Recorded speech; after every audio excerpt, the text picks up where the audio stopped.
Bonjour et bienvenue à l'entretien. Mon invité aujourd'hui occuperait la fonction la plus difficile du monde.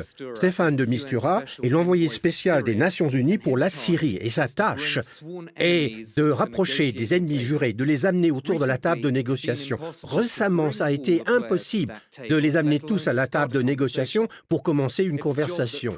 C'est une tâche qui a été trop difficile pour des poids lourds de la diplomatie comme Kofi Annan ou Lakhdar Brahimi, les prédécesseurs de M. Mistura. Il nous rejoint de Genève où les pourparlers de paix vont reprendre la semaine prochaine. Ils avaient été suspendus le mois dernier à cause de la guerre. Bienvenue au programme. Merci d'être avec nous aujourd'hui. Pour commencer, j'aimerais citer une phrase de votre prédécesseur, M. Brahimi, qui a dit à propos de son prédécesseur, Kofi Annan, qui s'est retrouvé face à un mur de briques. Je suis devant le même mur de briques et je ne vois pas de fissure.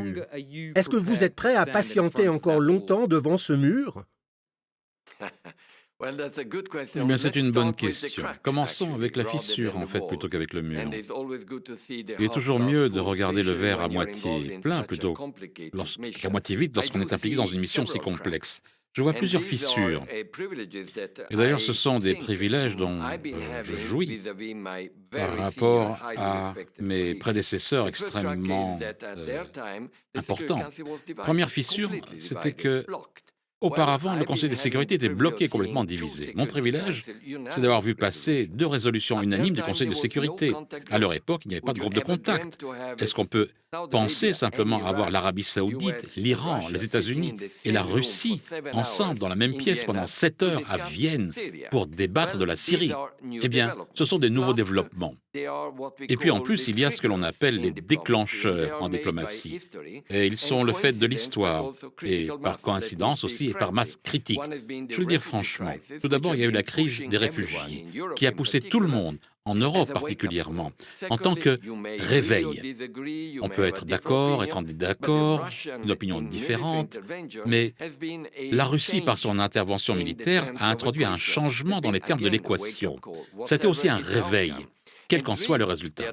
Troisièmement, l'avance, pas simplement en Syrie et en Irak, mais partout dans le monde, des attaques de Daesh.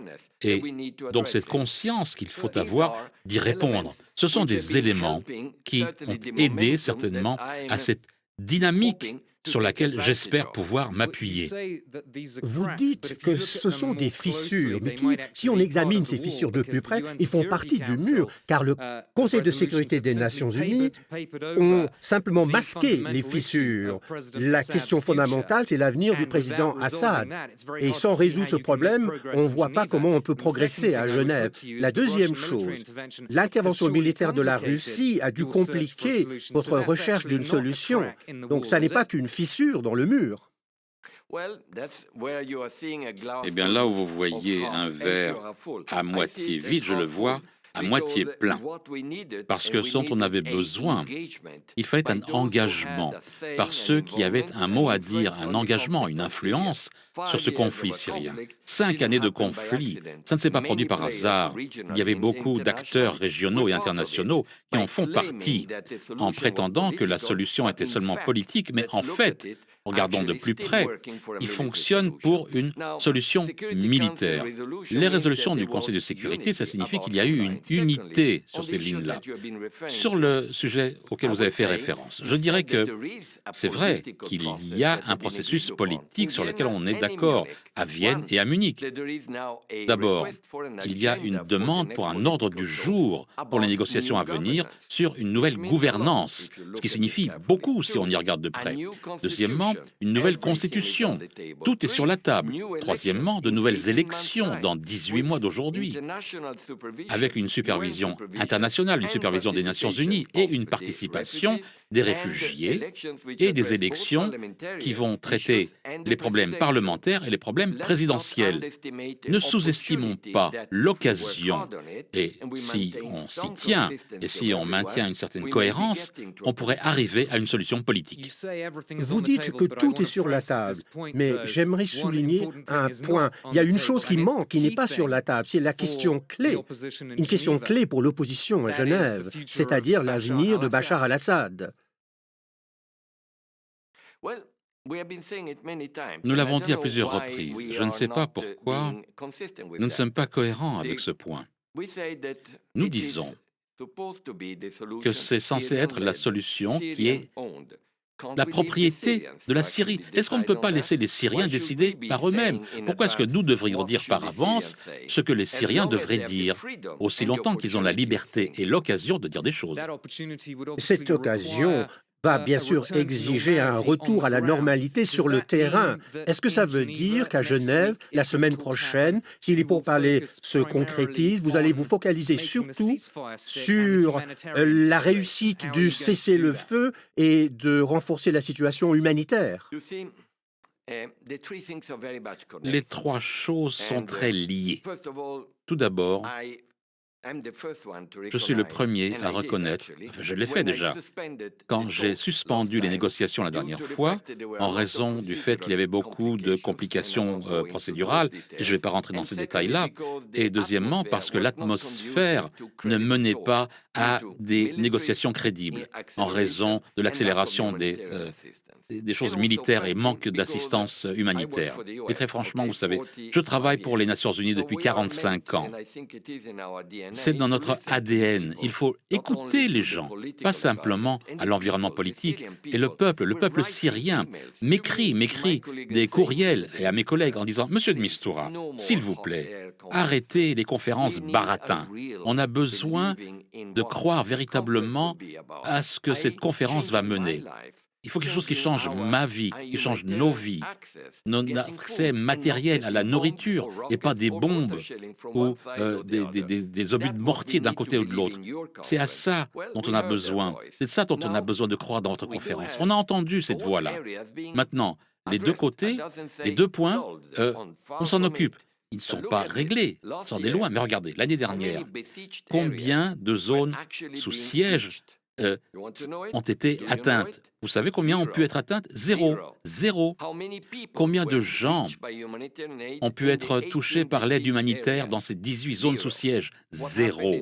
Ce qui s'est passé au cours des 10 derniers jours, c'est que 242 camions ont pu arriver. 7 de ces zones sous siège, c'est pas beaucoup, il y en a beaucoup plus qui doit être fait, mais 150 000 personnes, ça fait une différence. Et on planifie maintenant des largages aériens pour pouvoir aider encore plus de 200 000 personnes. Est-ce que c'est suffisant? Non, mais il y a un mouvement. Et en ce qui concerne le cessez-le-feu, la cessation des hostilités plutôt, vous avez posé la question, eh bien, hier, il y a 4 personnes qui ont été tuées. C'est très triste. C'est très triste, vraiment. Comme nous le savons, chaque vie humaine perdue dans ce conflit inutile qui dure déjà depuis 5 ans, est une perte terrible. Mais vous savez combien mouraient il y a 15 jours? Plus de 120 personnes par jour, une moyenne de 60 à 80 chaque jour. Et c'est quelque chose qu'il faut reconnaître, c'est que les choses vont dans la bonne direction. Mais ça a l'air très fragile et de nouvelles accusations ont été lancées par l'Arabie saoudite que le cessez-le-feu n'est pas respecté. Les Saoudiens accusent les Russes. Est-ce le genre de conflit qui pourrait faire dérailler le prochain cycle de discussion, ces accusations sur le non-respect du cessez-le-feu?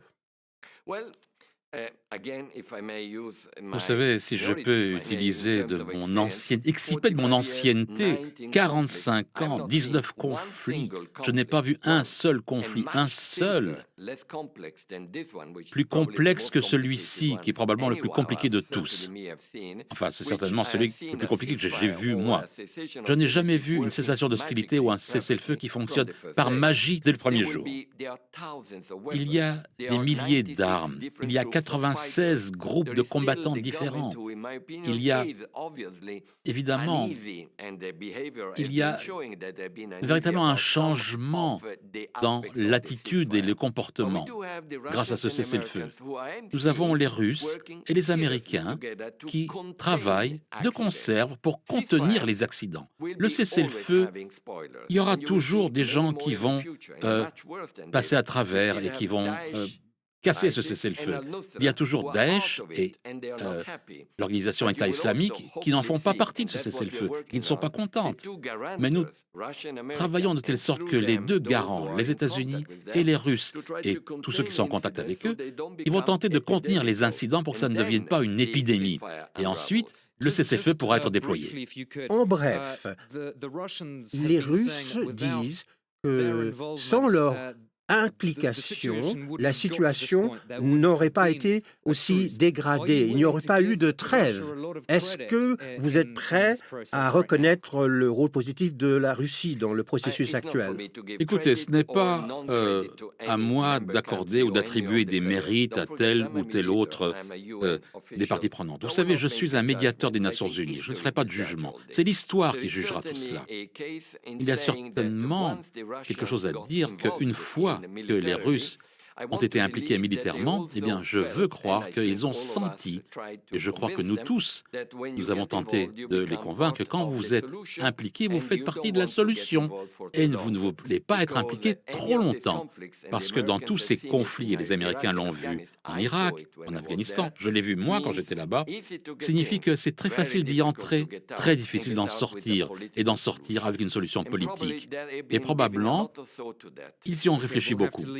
Il faut qu'on arrête là. Merci beaucoup d'avoir été notre invité lors de l'entretien de France 24, Stéphane de Mistura, l'envoyé spécial des Nations Unies pour la Syrie.